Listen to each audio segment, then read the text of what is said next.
نحمده ونصلي على رسوله الكريم أما بعد فأعوذ بالله من الشيطان الرجيم بسم الله الرحمن الرحيم فلما أحس عيسى منهم الكفر قال من أنصاري إلى الله قال الحواريون نحن أنصار الله آمنا بالله واشهد بأننا مسلمون ربنا آمنا بما أنزلت واتبعنا الرسول فاكتبنا مع الشاهدين ومكروا ومكر الله والله خير الماكرين صدق الله العظيم فلما احس عیسیٰ منہم الکفر، پھر جب محسوس کر لیا عیسیٰ علیہ السلام نے ان سے کفر کو، قال من انصاری الی اللہ، تو کہا انہوں نے کون ہے مدد کرنے والا میری اللہ کے لیے؟ قال الحواریون نحن انصار اللہ، تو کہا حواریوں نے ہم مددگار ہیں اللہ کے، آمنا باللہ، ہم ایمان لا چکے ہیں اللہ پر، واشہد بأننا مسلمون، اور گواہ ہو جائیں آپ اس بات کے کہ بے شک ہم تابع دار ہیں۔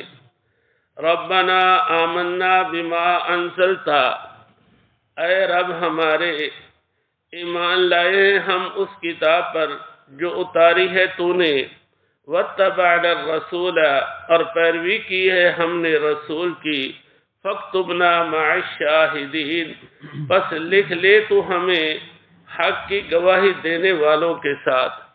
ومکروا ومکر اللہ، اور تدبیر کی انہوں نے اور تدبیر کی اللہ نے، واللہ خیر الماکرین، اور اللہ سب سے بہتر تدبیر کرنے والے ہیں۔ پچھلے درسوں میں یہ بات آ چکی کہ اللہ پاک نے حضرت عیسیٰ علیہ السلام کو بنی اسرائیل کی طرف نبی بنا کر بھیجا۔ حضرت عیسیٰ علیہ السلام نے بنی اسرائیل کو ایمان کی، دین کی، اسلام کی دعوت دی، تو یہ بنی اسرائیل جنہیں یہود کہا جاتا ہے، ان میں سے اکثریت نے حضرت عیسیٰ علیہ السلام کی تکذیب کی، انکار کیا، سرکشی کی، بغاوت کی، مخالفت کی،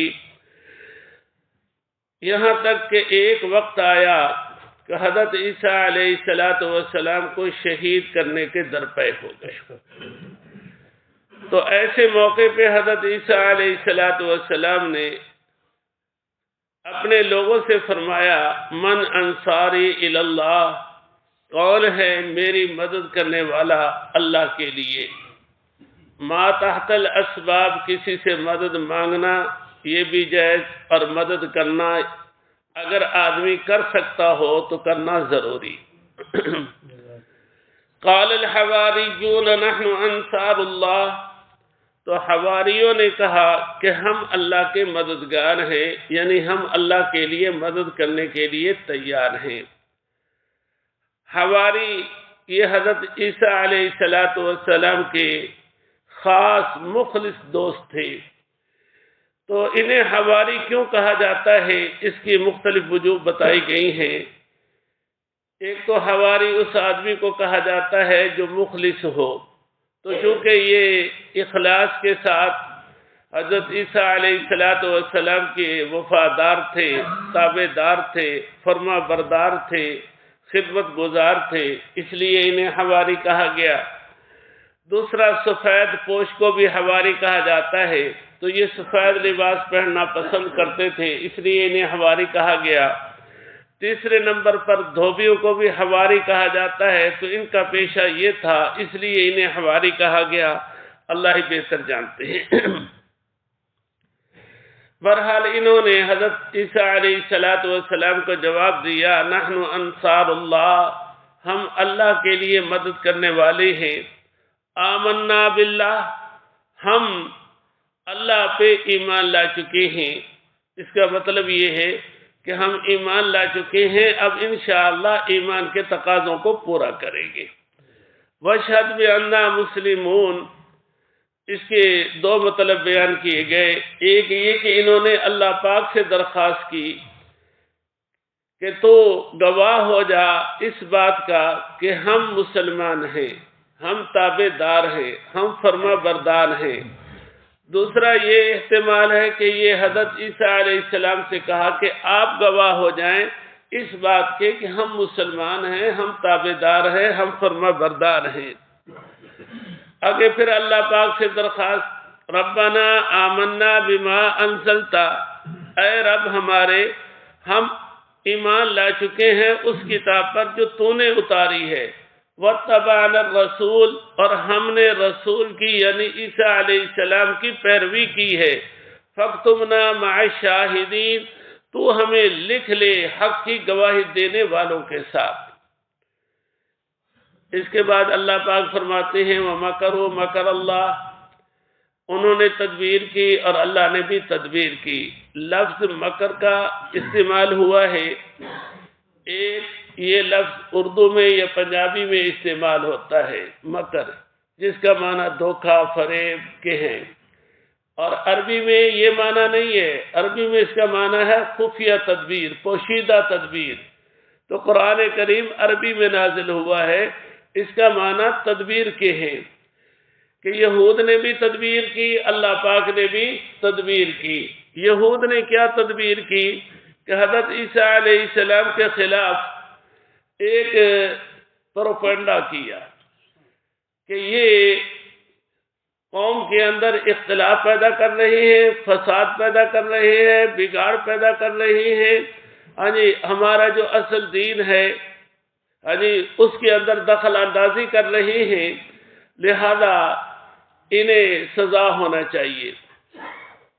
اس وقت شام کے گورنر یہ رومی بادشاہ کے تحت تھے، یہ اس کے پاس گئے اور اسے جا کر کہا کہ یہ ایسا آدمی ہے جس کا نسب تک ثابت نہیں، الیاذ باللہ الیاذ باللہ الیاذ باللہ، اور یہ اپنے آپ کو نبی کہتا ہے، اور یہ جادوگر ہے، ایسے ایسے جادو دکھاتا ہے، اور جس کی وجہ سے لوگوں کے اندر اختلافات، فساد، بگاڑ ایسی چیزیں پیدا کر رہا ہے، اسے سولی دینا چاہیے۔ اس نے روم کے بادشاہ سے رابطہ کیا کہ میرے ملک میں، میرے صوبے میں یہ صورت پیش آ گئی ہے، مجھے کیا کرنا چاہیے؟ تو اس نے کہا کہ امن کے لیے تو اسے سولی پہ لٹکا دے۔ اس نے فوج بھیجی انہیں گرفتار کرنے کے لیے۔ تو حضرت عیسیٰ علیہ السلام جس مکان میں تھے، پہلے اس میں ایک آدمی گیا جس کا نام شمعون تھا۔ اللہ کی شان جیسے یہ داخل ہوا تو اللہ پاک نے اس کی شکل صورت حضرت عیسیٰ علیہ السلام جیسی بنا دی، اور حضرت عیسیٰ علیہ السلام کو اللہ پاک نے آسمانوں کی طرف اٹھا لیا۔ بل رفعہ اللہ الیہ وکان اللہ عزیزا حکیما۔ جب یہ فوج اندر داخل ہوئی، انہوں نے اسے دیکھا تو گرفتار کر لیا۔ اب وہ چیختا رہا، چلاتا رہا کہ میں عیسیٰ نہیں ہوں، میں فلاں ہوں، میں تمہارا ہوں۔ تو جتنی بھی اس نے باتیں کی، کسی نے کچھ نہ سنا، اسے سولی دے دی۔ سولی ہونے کے بعد اب دیکھنے لگے کہ جو ہمارا آدمی تھا وہ کہاں ہے۔ اس کے پاؤں کی طرف دیکھا تو انہیں یقین ہو گیا کہ یہ تو وہی ہے۔ اب اگر یہ وہی ہے تو عیسیٰ علیہ السلام کہاں ہیں؟ اور عیسیٰ علیہ السلام کو تو اللہ پاک نے آسمانوں پہ اٹھا لیا تھا۔ یہ عقدہ اس وقت حل ہوا جب اللہ پاک نے قرآن اتارا، اور قرآن سے پتہ چلا کہ وما قتلوہ وما صلبوہ ولکن شبہ لہم، انہیں قتل بھی نہیں کیا گیا، انہیں سولی بھی نہیں دی گئی۔ پھر ایک آدمی کو سولی تو دی گئی ہے، وہ کون تھا؟ تو اللہ پاک فرماتے ہیں ان کا مشابہ بنا دیا گیا تھا۔ پھر عیسیٰ علیہ السلام کہاں گئے؟ اللہ پاک فرماتے ہیں بل رفعہ اللہ الیہ وکان اللہ عزیزا حکیما، اللہ نے انہیں اپنی طرف اٹھا لیا، اور اللہ پاک غالب ہیں، حکمت والے ہیں، اللہ جو کرنا چاہیں کر لیتے ہیں۔ تو اسی کو یہود نے تدبیر کی حضرت عیسیٰ علیہ السلام کو شہید کرنے کی، اللہ نے بھی تدبیر کی، باقی اللہ کو تدبیریں کرنے کی ضرورت نہیں ہے، اللہ پاک کے پاس تو بہت بڑی قدرت ہے، اللہ کو کن کہنے کی بھی ضرورت نہیں ہے، اللہ ارادہ کرے وہ چیز ہو جاتی ہے۔ باقی اللہ پاک ایسے الفاظ استعمال فرماتے ہیں جو ہماری ذہنی سطح کے قریب ہوتے ہیں کہ انہوں نے تدبیر کی اور اللہ نے تدبیر کی، یہ ہمارے سمجھانے کے لیے۔ تو اس کا نتیجہ یہ ہوا کہ اللہ پاک نے عیسیٰ علیہ السلام کی حفاظت فرمائی اور یہ سارے لوگ کیا ہے اس میں ناکام ہوئے۔ واللہ خیر الماکرین، اور اللہ سب سے بہتر تدبیر کرنے والے ہیں۔